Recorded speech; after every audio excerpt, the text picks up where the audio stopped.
올해 64이 된 저는 여느 때처럼 조용한 아침을 보내고 있었습니다. 남편이 떠난 지 벌써 7년이 넘었고 아들은 결혼에 분가한 지 오래라 집안은 고요하기만 했습니다. 처음엔 이 적막이 너무 싫었지만 이제는 그 고요함 속에서 스스로를 다독이며 사는 법을 배워가고 있었죠. 그래도 문득문득 외로움이 목덜미를 타고 올라올 때가 있었고 그럴 땐 마당에 핀 봉선 하나 다육이들의 물을 주며 그 시간을 넘기곤 했습니다. 작년 겨울 동네 복지관에서 급식 봉사자를 모집한다는 공고를 보고 망설임 끝에 지원하게 되었어요. 큰 이유는 없었지만 누군가를 위해 뭔가를 해본 지 오래라는 생각이 들어서였죠. 첫날 어색한 인사 속에서 하얀 앞치마를 두르고 주방에 들어섰을 때 그곳에 먼저 와 있던 한 남자가 눈에 들어왔습니다. 회색 스포츠 점퍼에 편한 바지를 입은 그는 나름대로 깔끔하고 단정한 인상이었어요. 허리도 꼿꼿하고 움직임도 민첩해서 처음엔 60대 중반쯤으로 봤는데 나중에 알고 보니 저보다 한 살 위더라고요. 그 사람의 이름은 박상호였습니다. 65세, 은퇴 후 줄곧 봉사활동을 하며 지낸다며 환하게 웃던 그의 얼굴엔 뭔가 든든한 기운이 있었어요. 배식 도중 국을 옮기다 손목을 살짝 대인 저에게 그는 당황하지 않고 조용히 얼음찜질을 해주었죠. 괜찮으세요? 앞으로 뜨거운 건 제가 옮길게요 라는 말에 괜히 마음이 찡해졌습니다. 그날 이후 매주 같은 요일에 복지관에서 마주쳤고 자연스럽게 둘이 짝이 되어 배식을 하게 되었어요. 상우 씨는 일을 깔끔하게 처리하면서도 늘 주변 사람들을 살피는 사람이었습니다.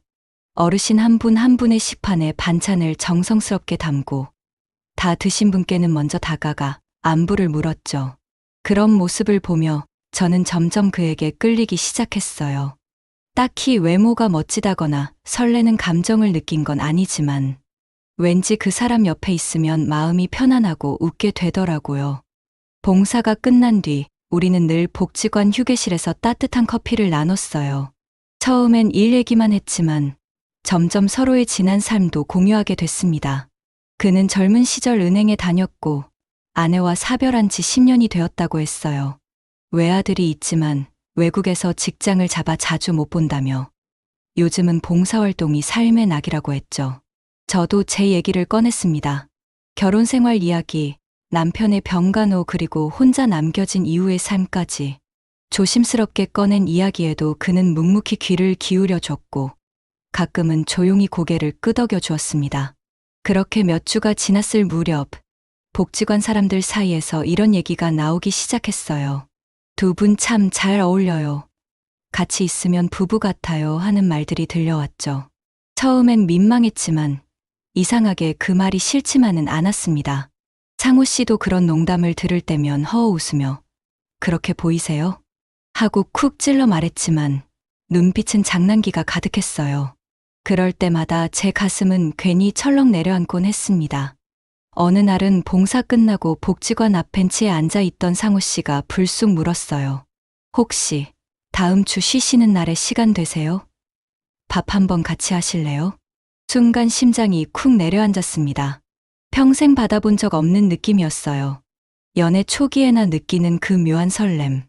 망설이다가 고개를 끄덕이니 그가 미소 지으며 말했어요. 그럼 맛있는 집 알아볼게요. 평소 한식 좋아하시죠? 그날 이후 제 일상은 조금씩 달라지기 시작했어요. 화장을 하지 않던 제가 살짝 립스틱을 바르기 시작했고 옷장 깊숙이 넣어뒀던 분홍색 카디건을 꺼내 입었습니다. 거울 앞에서 머리카락도 정리해보고 봉사 가는 날엔 괜히 일찍 집을 나서게 됐어요. 다른 사람들은 몰라도 저는 알 수 있었습니다. 지금 내 마음이 아주 조용히 무언가에 물들어가고 있다는 걸요. 봉사를 하러 갔다가 어느새 제 삶 한 구석에 따뜻한 온기가 깃들기 시작한 거죠. 그 온기의 이름이 뭔지 아직 확신은 없었지만 그와 함께 있는 시간이 좋아졌고 기다려졌습니다. 나이 들수록 누군가를 향한 마음이 더 무겁고 조심스러워지는 법인데도 상우 씨를 생각하면 괜히 가슴 한켠이 간질간질해졌어요. 그 느낌이 참 이상했습니다. 낯설지만 좋았고 두렵지만 기대됐어요. 봉사활동이 끝난 뒤 복지관을 나서며 하늘을 올려다봤어요. 구름 사이로 햇살이 쏟아지는 걸 보며 마음속으로 이렇게 중얼거렸습니다. 어쩌면 이 계절이 내 인생에 또 한 번 봄을 데려다 주는 건 아닐까? 그리고 저는 그 봄이 무르익을 때까지 천천히 걸어가 보기로 마음먹었습니다. 그 사람과의 첫 식사는 생각보다 훨씬 따뜻하고 부드러운 분위기였습니다. 상우 씨는 저를 배려하듯 조용한 된장찌개 전문점을 골랐고 반찬 하나하나를 제 앞에 정성스럽게 챙겨줬어요. 마치 오래 알고 지낸 사람처럼 편안한 기분이 들었고 밥 한 숟갈마다 추억이 고슬고슬 얹혀오는 듯했죠. 이야기 주제는 끝이 없었고 서로의 젊은 시절 얘기에 웃음이 끊이지 않았습니다. 서로 비슷한 시기에 결혼하고 남편과 아내를 먼저 떠나보낸 경험이 있었기에 더 쉽게 공감이 됐고 대화는 시간 가는 줄 몰랐습니다. 식사를 마치고 나오니 어느덧 해가 지고 노을이 골목 끝에 물들어 있었어요. 그는 조심스레 말했습니다.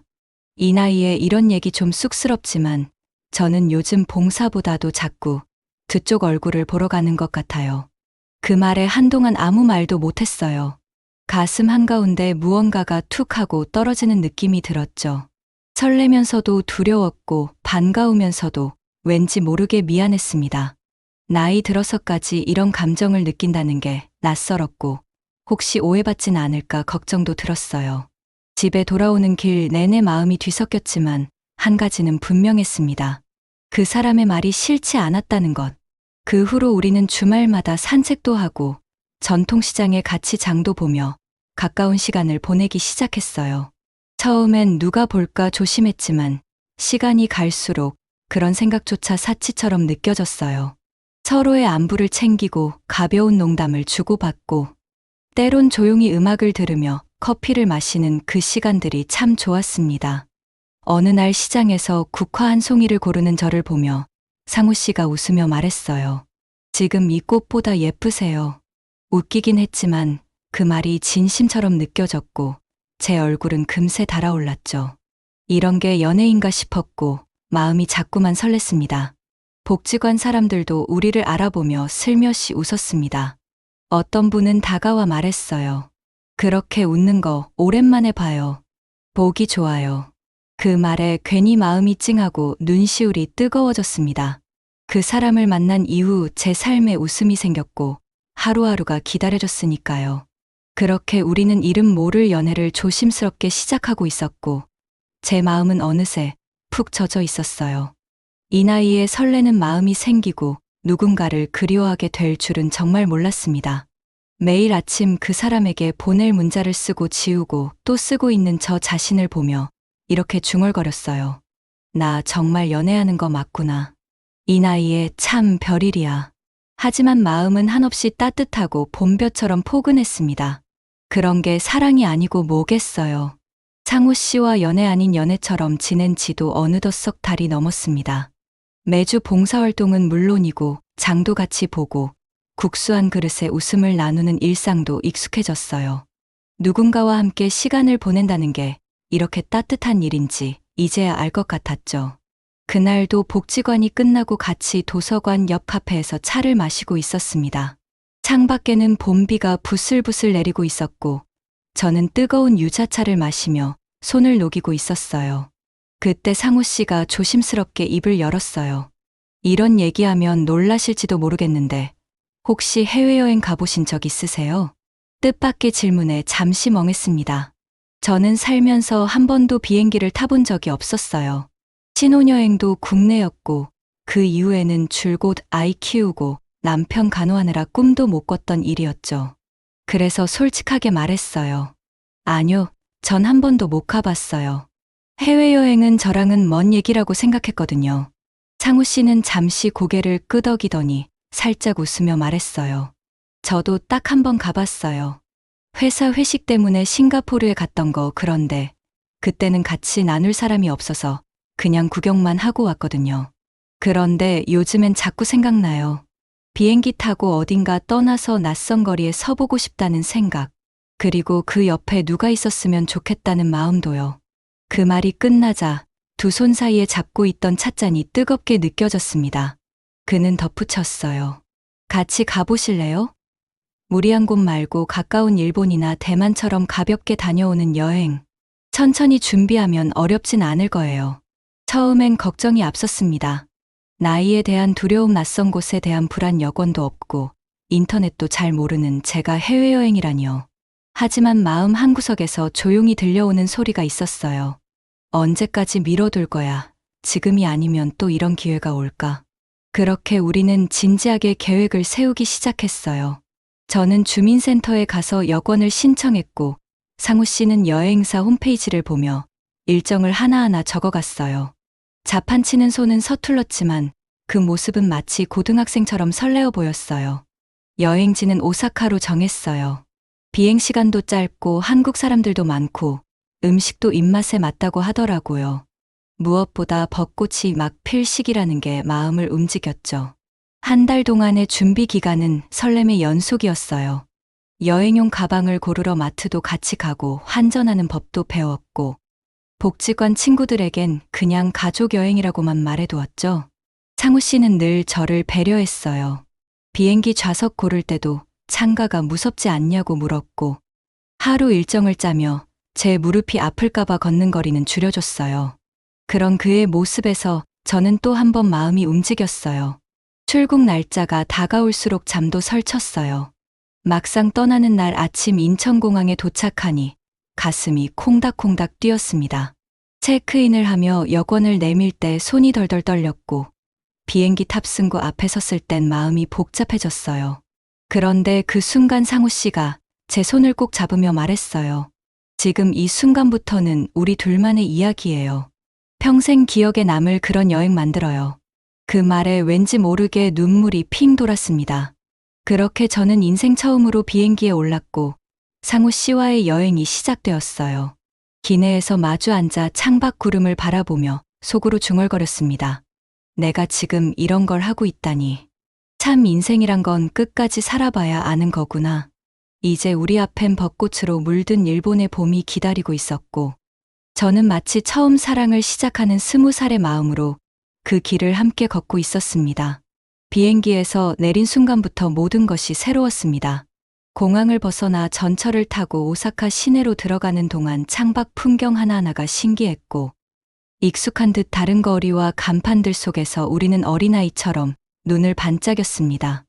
호텔은 남바 인근에 있는 작고 조용한 비즈니스 호텔이었고 상우 씨는 미리 예약해둔 방을 확인하며 체크인을 도왔습니다.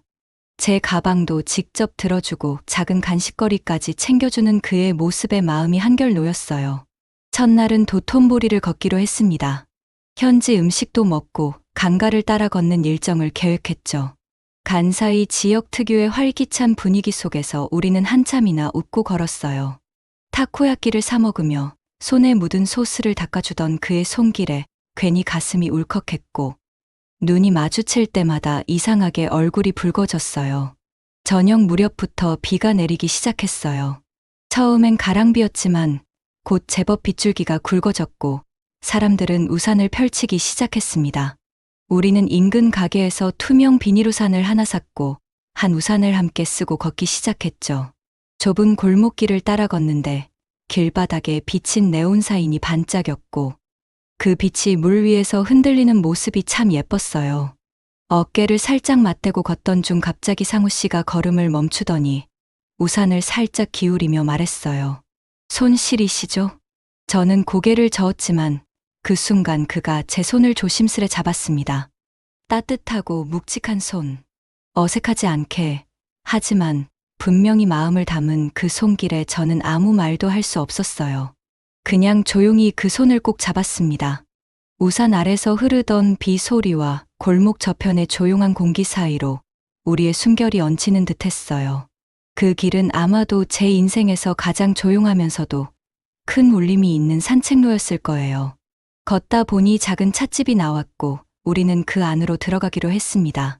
창밖으로 비를 바라보며 앉아있으니 따뜻한 차와 함께 마음도 녹는 기분이 들었어요. 상우 씨는 말없이 제 앞에 찻잔을 밀어주며 말했어요. 혼자였으면 안 들어왔을 거예요. 그냥 지나쳤겠죠. 그런데 지금은 이 공간이 참 따뜻하네요. 그 말에 저도 고개를 끄덕였어요. 혼자였으면 절대 오지 않았을 장소, 걷지 않았을 골목, 마주하지 않았을 풍경.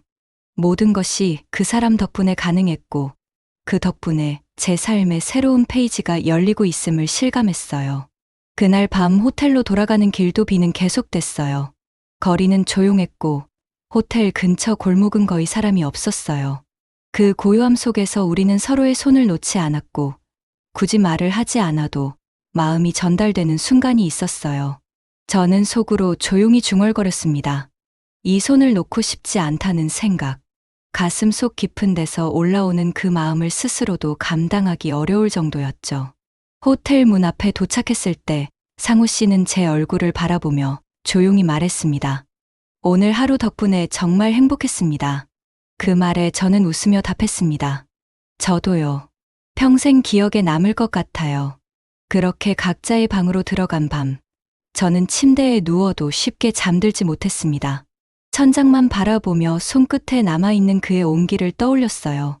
그 손을 잡았던 순간의 감촉, 조용한 골목의 공기, 찻집 안의 따뜻한 조명, 모두가 하나로 어우러져 제 가슴 안에 부드럽게 스며들었습니다. 이 여행이 단순한 여행이 아님을 확실히 느꼈어요. 두 사람이 오랜 시간을 돌아와 다시 누군가를 믿고 마음을 내어주는 일, 그건 결코 쉬운 일이 아니었거든요. 그런데 저는 지금 그걸 하고 있었어요. 두렵기도 했지만 너무도 자연스럽게, 너무도 따뜻하게요. 그리고 그 밤, 처음으로 이런 생각이 들었습니다. 이 사람이랑 함께라면 앞으로의 날들도 천천히 걸어보고 싶다. 한국으로 돌아오는 비행기 안에서 창밖을 바라보며 마음이 이상하게 허전했습니다. 여행은 단 며칠뿐이었지만 마치 몇 달을 함께 지낸 듯한 깊은 정이 가슴속에 남아 있었어요. 비행기에서 내려 인천공항에 발을 딛는 순간 현실로 돌아온 느낌이 들었고, 짐을 들고 지하철을 타면서부터는 다시 익숙한 일상이 기다리고 있다는 사실이 조금은 무겁게 다가왔습니다. 하지만 그런 마음도 잠시, 집에 돌아온 첫날 밤 저는 여행 중 찍은 사진들을 천천히 넘겨보기 시작했어요. 교토의 벚꽃길에서 상우 씨와 함께 찍은 사진, 도톤보리에서 먹은 야끼소바 앞에서 웃고 있는 모습, 유카타를 입고 거울 앞에 서서 장난스럽게 포즈를 취한 사진까지. 그 속엔 여느 젊은 연인 못지않은 설렘과 웃음이 가득 담겨 있었고, 저는 사진 한 장 한 장을 바라보며 조용히 웃었습니다. 다음 날 아침 상우 씨에게 전화를 걸었어요. 목소리를 들은 순간 이상하게 안도감이 밀려왔고, 저는 무심하게 말을 꺼냈습니다. 우리 다음엔 제주도 한번 가보는 거 어때요? 이번처럼 벚꽃은 없지만 바다도 있고 한라산도 있고. 그는 웃으며 답했습니다. 좋아요. 다음 여행은 제가 코스 짤게요. 공항 근처에 조용한 숙소도 알아보고 있을게요. 그렇게 우리의 여행은 끝이 아닌 시작이 되었습니다. 복지관 사람들도 눈치를 채고 있었고 한 분은 저에게 다가와 말했습니다. 정말 보기 좋아요. 예전엔 늘 혼자 계셨는데 요즘은 얼굴에 빛이 나요. 그 말에 괜히 눈시울이 붉어졌습니다. 저도 알고 있었거든요. 제 얼굴에 생기가 돌고 있다는 걸. 상우 씨와의 관계는 굳이 이름을 붙이지 않아도 알 수 있는 것이었습니다. 연인이든 친구든 동행이든 중요한 건 그 사람이 내 곁에 있다는 사실이었고, 매일의 소소한 일상 속에서 서로를 살피고 챙기며 함께 살아간다는 느낌이었어요. 어느 날 봉사를 마친 후 상우 씨와 근처 공원에 앉아 있었습니다. 가을 햇살이 부드럽게 내리쬐는 날이었고, 우리는 도란도란 얘기를 나누다가 잠시 조용해졌습니다. 그때 상우 씨가 말했습니다. 사실 처음 당신께 여행 가보자는 말 꺼낼 때 많이 고민했어요. 혹시 부담스러우실까봐 괜히 내가 나선 건 아닐까 걱정도 됐고요. 그런데 그때 용기 내길 잘한 것 같아요. 저는 고개를 끄덕이며 답했습니다. 그 여행이 없었다면 저도 제 마음을 몰랐을 거예요. 그때부터였어요. 아, 내가 이 사람을 좋아하고 있구나. 그걸 인정하게 됐죠. 상우 씨는 조용히 제 손을 잡았습니다. 따뜻하고 익숙한 손길이었어요. 나이가 들면 사랑 같은 건 무뎌질 줄 알았고 다시 누군가를 좋아하게 될 일도 없을 줄 알았는데, 이 손을 잡고 있는 지금 이 순간만큼은 제가 그 어떤 젊은 시절보다도 살아있음을 느꼈습니다. 그날 밤 저는 거울 앞에 앉아 한참을 앉아 있었습니다.